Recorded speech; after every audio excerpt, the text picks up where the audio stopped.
Par rapport à la limitation de l'agrément dans l'espace, sur cette question-là, je crois savoir que c'est surtout les institutions qui, compte tenu peut-être de leurs objectifs, compte tenu de leur taille, compte tenu de leurs moyens, prennent l'option de se limiter dans un espace géographique précis. Mais l'agrément, il est souvent donné pour un exercice sur l'étendue du territoire national. Le député Aosek parlait de financement des PME par la microfinance. Alors, il y a une enquête qui a été menée de manière, en tout cas très récente, ça ne dure pas longtemps, et l'enquête a révélé que 75% des crédits accordés par le secteur de la microfinance va au profit des PME pour un montant de 500 milliards de francs. Bon, mais néanmoins, il faut reconnaître aussi qu'il y a des choses à faire de ce point de vue-là. On peut encore faire mieux. Et je le lis à la préoccupation que certains députés ont posée relativement au soutien à l'économie du secteur financier. Je disais que nous sommes au rendez-vous. Par rapport à l'espace communautaire, je le disais en commission à l'honorable député Tafsir Thioye, nous sommes à un taux supérieur à 30% du PIB en termes de financement. Notre crédit à l'économie qui est de l'ordre de 6 400 milliards. Nous sommes les premiers dans l'espace IOMOA. Quand même, c'est une prouesse sur laquelle il ne faut pas cracher. Et nous disons cependant qu'il y a des efforts à faire, compte tenu notamment des pays d'aspiration, comme disait l'autre la dernière fois, et ces pays-là qui sont à des niveaux de 70%. C'est le Maroc, ce sont les îles Maurice. Donc nous aussi, compte tenu véritablement des plans d'action que nous comptons mettre en œuvre, nous estimons qu'il y a une marge de manœuvre à capter et nous allons vers véritablement la rentabilisation de ces marges de manœuvre qui s'offrent en tout cas aux possibilités de soutien au secteur économique du Sénégal. Peut-être que si nous arrivons à dérouler cela, nous serons dans les prochaines années autour de 40% et progressivement monter pour rejoindre ces pays-là. L'honorable Ismaïla Diallo parlait du paiement des pensions de retraite à Guinguinéo. Alors, le paiement des pensions de retraite dans les zones sans structure bancaire et de services financiers décentralisés implique effectivement le déplacement des bénéficiaires vers les guichets du Trésor public d'implantation. En tout cas, pour les personnes de l'âge avancé ou souffrant de maladies, cela peut constituer des soucis. C'est pourquoi aujourd'hui, il est possible de faire des procurations dûment validées. Les services compétents du ministère des Finances sont en train de travailler aussi pour qu'on arrive à une digitalisation qui nous permette, en relation avec toutes les structures fintech qui existent, véritablement de pouvoir avoir des processus qui nous permettent de déposer l'argent de ces pensionnaires-là directement dans leur compte Orange Money, Wave ou plus tard d'autres institutions, d'autres instruments que le Trésor, sur lesquels le Trésor est en train de travailler. Donc nous en sommes conscients, des efforts sont en train d'être faits et à terme nous arriverons véritablement à régler définitivement cette préoccupation-là. L'honorable Badara Diouf parlait de la finance islamique. Je puis vous dire que la réglementation concernant la finance islamique a connu des évolutions significatives ces dernières années, à travers des instructions et des instruments tels que Promise, l'honorable député en parlait, mais aussi la haute autorité du WAQF. Donc l'écosystème de la finance islamique est à date riche d'une banque, la Banque islamique du Sénégal, qui véritablement est à fond dans la finance islamique, mais de plusieurs guichets, des branches que nous pouvons retrouver dans certaines banques. Nous pensons à Coris Bank, qui a une branche islamique par exemple, et deux SFD islamiques, à savoir Taïsir et Ar-Rahma, et une société de Takful. Il convient de noter que le dossier d'agrément d'une troisième SFD, à savoir Bouchra Microfinance, toujours lié à la BIS, à la Banque islamique du Sénégal, son dossier d'agrément est assez avancé et que plusieurs sessions de formation ont été organisées pour avoir une masse critique d'experts en la matière. Donc, en termes, l'intervention de la microfinance au Sénégal va se renforcer parce que le dispositif va grandir. On a parlé de ce qui existe déjà, la BIS, les branches que nous avons dans certaines banques, les institutions de microfinance islamique et plus tard, véritablement, en fonction du travail que nous mettons en place pour améliorer le secteur, pour rendre le secteur un peu plus attractif, la microfinance islamique, puisque nous avons une population qui a de l'appétit pour la microfinance islamique. Donc nous avons la possibilité véritablement de promouvoir et d'atteindre dans les prochaines années. En tout cas, c'est notre option et moi je compte davantage y travailler qu'on puisse atteindre des niveaux beaucoup plus élevés que là où nous en sommes présentement. Toujours l'honorable Badara Diouf parlait des méthodes de recouvrement dégradantes au niveau de la microfinance. Ça, beaucoup d'autres députés l'ont relevé. C'est des situations qui existent, c'est des cas que nous rencontrons souvent qui sont remontés. Ce n'est pas normal et ce n'est pas en phase avec les textes qui gouvernent le secteur. Et à chaque fois que nous avons été informés de ces cas, de manière ferme, toutes les dispositions nécessaires ont été prises pour remédier à ces méthodes dégradantes véritablement de recouvrement. Microfinance, oui. Accompagnement des populations, oui. Si les gens ont des difficultés, oui, ça peut se comprendre. Il faut les accompagner. Il faut trouver les bonnes expressions, les bonnes formules pour arriver à recouvrer véritablement les montants qui sont dus à ces institutions. Il faut aussi que nous intégrions véritablement dans notre ADN, je pense que l'honorable député Aïb Daffé l'a dit, que atte bor fay. Donc nous sommes très fermes sur ça, mais nous veillerons aussi à ce que la condition humaine ne soit pas dégradée parce que un client doit de l'argent à une institution financière.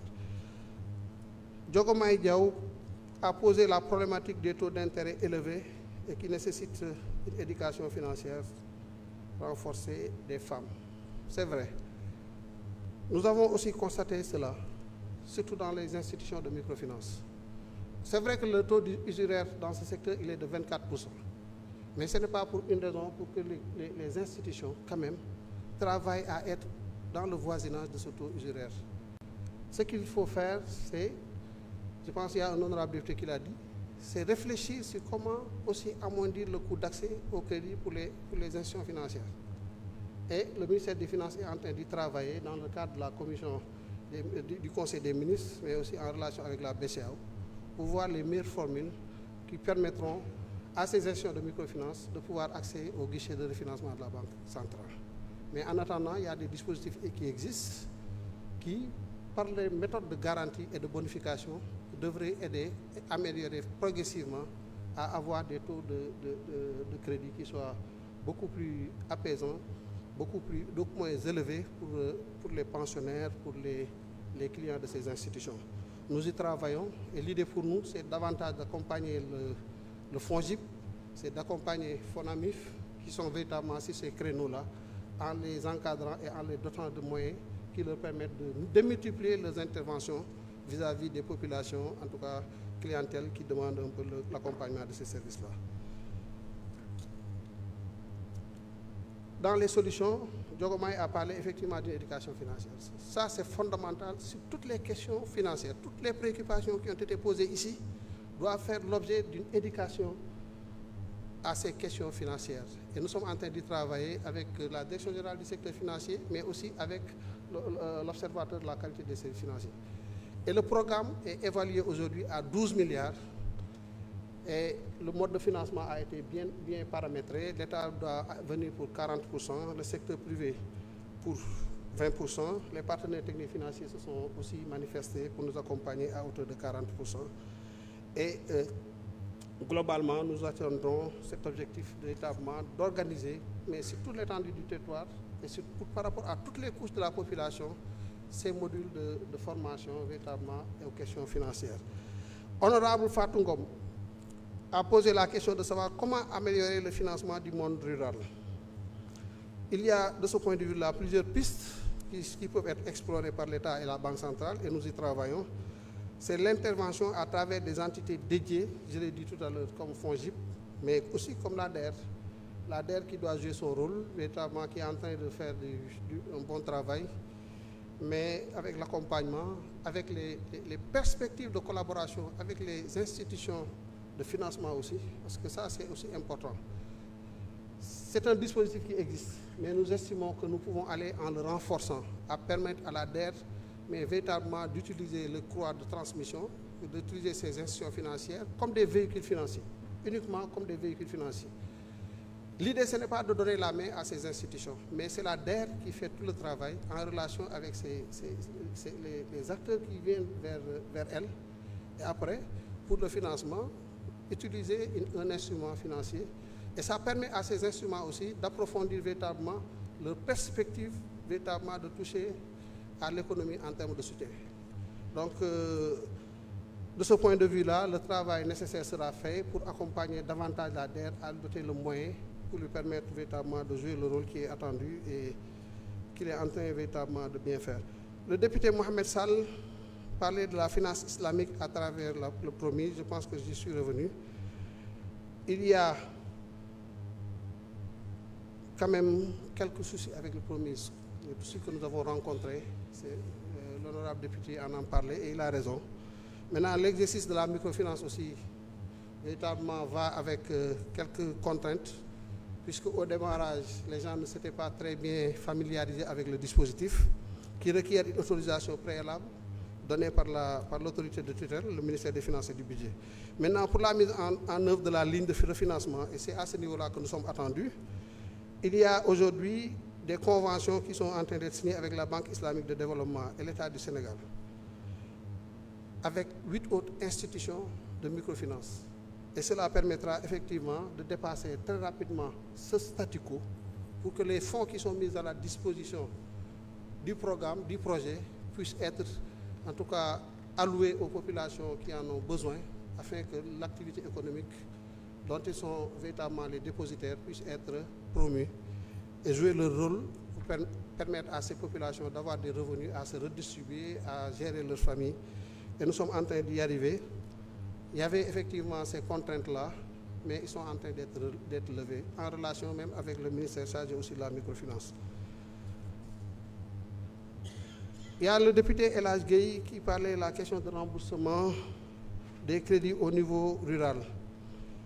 Donc, ce que nous pouvons dire à ce niveau-là, c'est d'inviter toutes les personnes qui connaissent des difficultés pour honorer véritablement leur engagement vis-à-vis de ces institutions, de se rapprocher de nos services à travers l'Observatoire de la qualité des services financiers, qui pourront les aider à avoir les meilleures options pour discuter avec les acteurs concernés, avec les institutions mutualistes, et voir comment véritablement prendre en charge ces préoccupations-là.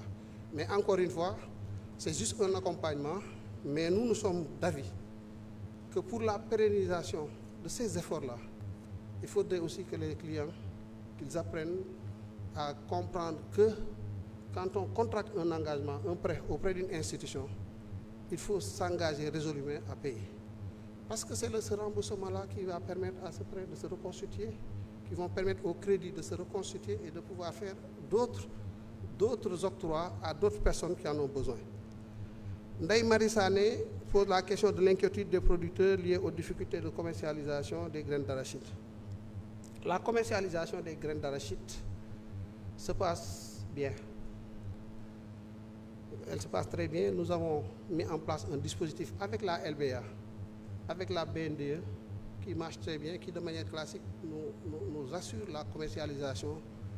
Parce qu'au-delà, il y a une ligne que nous avons mise en place avec un partenaire, la BIDC, une filiale de la BIDC, ITFC. Et c'est cette ligne-là qui sert en quelque sorte de garantie. Et ces institutions prennent les ressources pour pouvoir aider la Sonacos à acheter les graines. Cette année, il y a eu quelques difficultés avec ITFC par rapport à l'audit de la situation des finances publiques. Mais aussitôt, nous avons mis en place pour avoir un crédit de substitution avec la BADEA. Aujourd'hui, toutes les validations ont été faites. Et dans la foulée, en attendant le décaissement, nous avons mis en place un pool bancaire qui est en train de faire un peu le travail relais en attendant le décaissement. C'est Banque islamique qui a décaissé récemment pour 6 milliards. C'est la CBAO, c'est Ecobank. C'est la LBA elle-même qui est venue tout récemment pour 3 milliards et ainsi de suite. Donc la campagne se passe bien. Et toutes les dispositions sont prises pour qu'il n'y ait pas de rupture dans cet exercice-là. Et Inch'Allah, il n'y aura pas de rupture. Cette année, nous sommes à 38 milliards de volume financier en cours à date, au moment où je vous parle, contre 5 milliards 800 l'année dernière, à la même période. Donc 7 fois plus que ce que nous avons fait l'année dernière. On était l'année dernière à 16 000 tonnes d'arachide collectées. Cette année, nous en sommes à 121 000 tonnes d'arachide. Donc la campagne se passe très bien quand même. Et il faut apprécier ces efforts qui sont faits. Nous pouvons faire mieux et nous devons travailler à faire mieux. Et c'est ça notre responsabilité et nous y sommes tous les jours. Pour les autres questions, il y en a beaucoup. Ils sont là, nous allons, comme je l'ai dit tout à l'heure, faire quand même la synthèse et partager avec les honorables députés et que ça puisse leur servir véritablement comme élément qu'ils pourraient consulter à tout moment pour avoir des informations à transmettre à vos mandats. Pour les autres questions d'ordre général, pour l'essentiel, moi je suis en phase avec la plupart des préoccupations qui ont été posées. L'honorable député Thierno Alassane Sall a parlé du travail de contrôle budgétaire dévolu à l'Assemblée nationale. Et je suis de son avis. Et avec le président de la commission contrôle, nous avons décidé de renforcer la collaboration, de renforcer les séminaires de formation, de partage et de renforcer les cadres d'échange sur la gestion de nos finances publiques. Parce que nous sommes là pour ça. Et comme je le disais, c'est vous qui devez nous amener à nous recréer, à nous réinventer sur toutes ces questions-là. Par rapport à toutes les autres préoccupations, nous sommes en train de faire le travail. Moi, je peux vous assurer que nous sommes même en avance sur beaucoup de choses.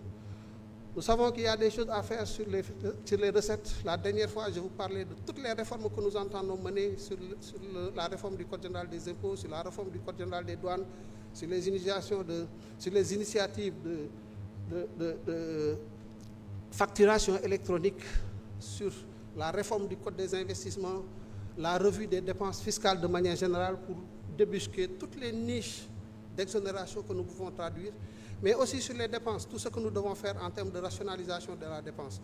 L'exercice est en cours. Nous avons fait déjà beaucoup de choses dans le cadre de la loi de finances initiale pour l'année 2025. Le travail n'est pas encore bouclé.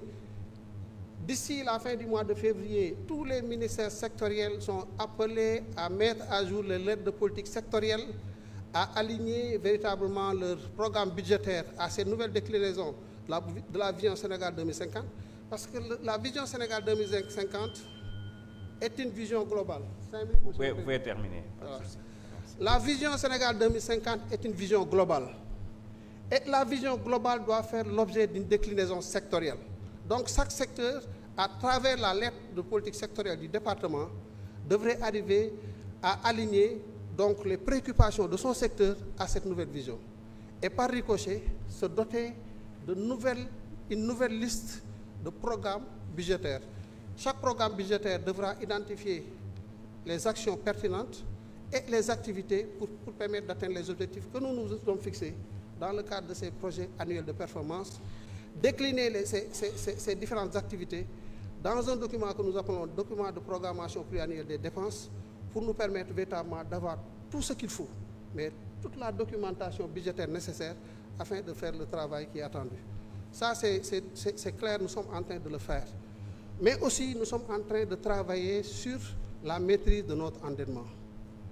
Vous avez parlé de 2800 milliards aujourd'hui, véritablement, rien que sur le service de la dette, donc l'amortissement est le principal. Oui, ce qu'il faut juste rappeler, c'est que sur ce montant, il y a environ 3 milliards 100 et quelques millions, 3 100 milliards que nous devons aller rechercher sur le marché. Et sur ces 3 100 milliards, considérez que les 2 900 milliards, c'est des amortissements de la dette antérieure. Donc, ce n'est pas des questions, mais c'est ça la visibilité qu'il faut avoir de la situation. Maintenant, nous en sommes conscients, c'est pourquoi je vous parlais aussi de gestion active de la dette. La dernière fois, on en a beaucoup parlé, et nous devons travailler davantage à vous amener à maîtriser tout cela. Le ministère des Finances est en train de travailler sur toutes ces réformes-là. Ce que nous voulons, c'est avec les partenaires techniques et financiers, changer complètement de paradigme. Même avec le Fonds monétaire, le travail que nous faisons, ce n'est pas le fonds qui le dicte, c'est nous qui, compte tenu de notre situation, compte tenu de notre réalité, savons que voilà ce qu'il faut faire et prenons les engagements à le faire et préparons même les documents qui devront faire l'objet de discussions dans le cadre de ces relations avec les partenaires techniques et financiers. Pour le reste, ce n'est pas très important. Nous allons travailler, nous allons continuer à travailler dans la sérénité parce que nous avons besoin de sérénité. Le contexte est très difficile. Nous n'avons pas le temps souvent de regarder derrière, de regarder au niveau du rétroviseur. Ce qui est important, c'est que nous soyons conscients de ce qui nous attend et que nous soyons aussi quittes avec nos consciences. Parce que nous sommes conscients d'une chose, c'est que ce pays vient de très loin. Des gens ont fait des sacrifices, y compris le sacrifice ultime. 80 personnes sont mortes pour le Sénégal. Ils ne peuvent pas être plus sénégalais que nous. Nous ne l'accepterons pas. Nous nous sommes gorés. Et nous, comment nous pouvons travailler à rendre hommage à ces gens-là? C'est que c'est les responsabilités qui nous sont confiées, que nous attachions nos ceintures et que nous travaillons à aller vers l'atteinte des objectifs. Et c'est le plus important. Le ministère des Finances fait l'objet de convoitises. Il y a beaucoup de choses qui se disent autour du ministère des Finances, pour ne pas dire autour du ministre des Finances lui-même. Les débats sont là, on n'entrera pas dans certaines considérations, puisque certains dossiers certainement sont maintenant auprès de la justice. La justice fera son travail. Mais je puis vous assurer d'une chose, c'est que nous ne serons pas pris à défaut. Parce que le ministre des Finances, le Premier ministre, c'est vrai, il a appelé le Sénégal à la transparence. Il nous a appelé au Djoub Djoubal Djoubanti. Après que le président de la République nous ait appelé à cela. Mais je puis vous dire une chose. C'est parce que nous partageons ces valeurs que nous sommes là. C'est parce que nous partageons ces valeurs que nous sommes là. Moi, je n'accepterai pas que le président de la République, on va voir ça sur l'offre, le président de la République, nous avons des valeurs. Nous avons des valeurs yu baax waaye du ma nangu mu ëppale ma ko loolu mooy ngor. Premier ministre na am valeur yu baax yëpp waaye du ma nangu mu ëppale ma ko léegi nag li ñu war a def xam nañ ko nañ ci nekk nañ ñaanalante moo gën ñu ñaanalante yu amul solo parce que en définitive c'est le Sénégal qui compte et si nous n'avons même pas le droit de ne pas atteindre les objectifs qui sont les nôtres. Donc mettons focus sur l'essentiel. Man du ma déglu kuy wax safaan parce que amul ma njëriñ li ma bëgg mooy bis ma fiy jógee bis may teg ci jaag di ma dugal ci bàmmeel ma xam ne def naa la ma mënoon def li ci des nag yàlla mottali ko jërëjëf.